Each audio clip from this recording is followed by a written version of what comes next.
this wonderful time that God has given me. I also want to thank Heaven Lights Broadcasting Network for giving me such an opportunity to share the Word of God. I greet you all in the matchless name of our Lord and Savior Jesus Christ. For today's short devotion, I would request you to open your Bibles to the book of First Chronicles, chapter 16, verses 11.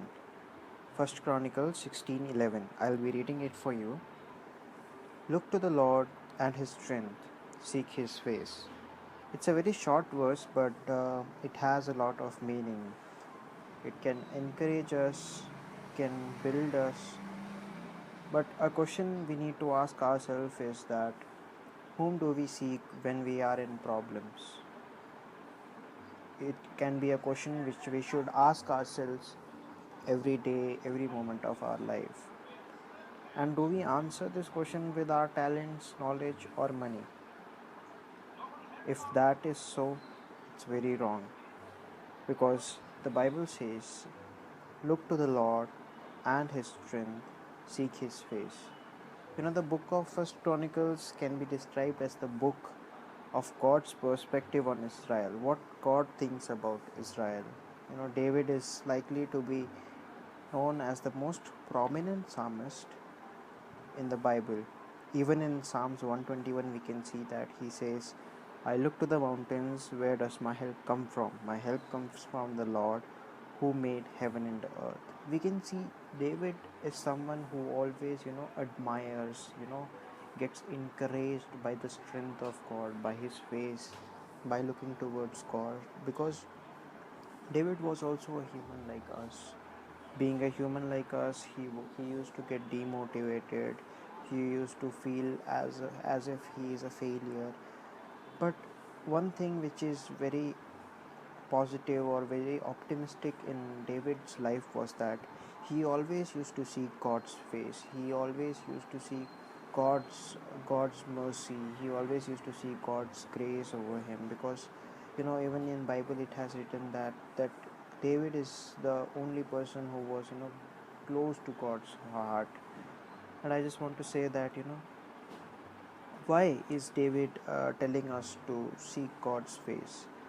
The only answer can be seen in the next verse, where he talks about remembering all what God has done in your life. There are times when we only remember God for not doing a thing in our life. Maybe you prayed for something and God didn't do it because maybe it was not in God's will, or maybe God had a plan, or God want you to wait for a little more time.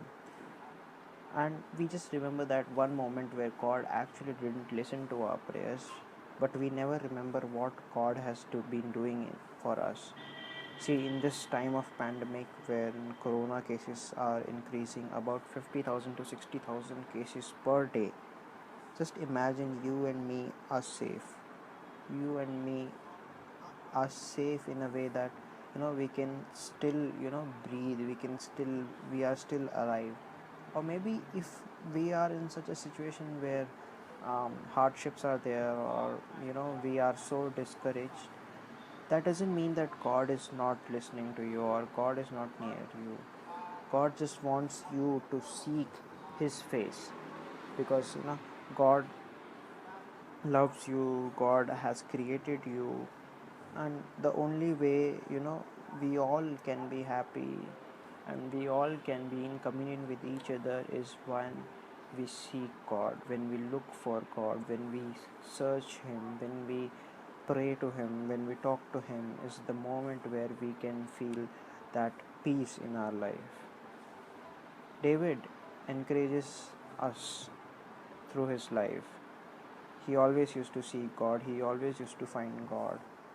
Now it's our turn that we should find God. We should find God, uh, just not for remedies, just not for solutions of our problem, but we should find God for a relationship, for a better relationship, that we may be in communion with God, we may be in relationship with God, so that that bond of a father son or father daughter be present always in our life, so that we may not drift away, we may not fall to this world.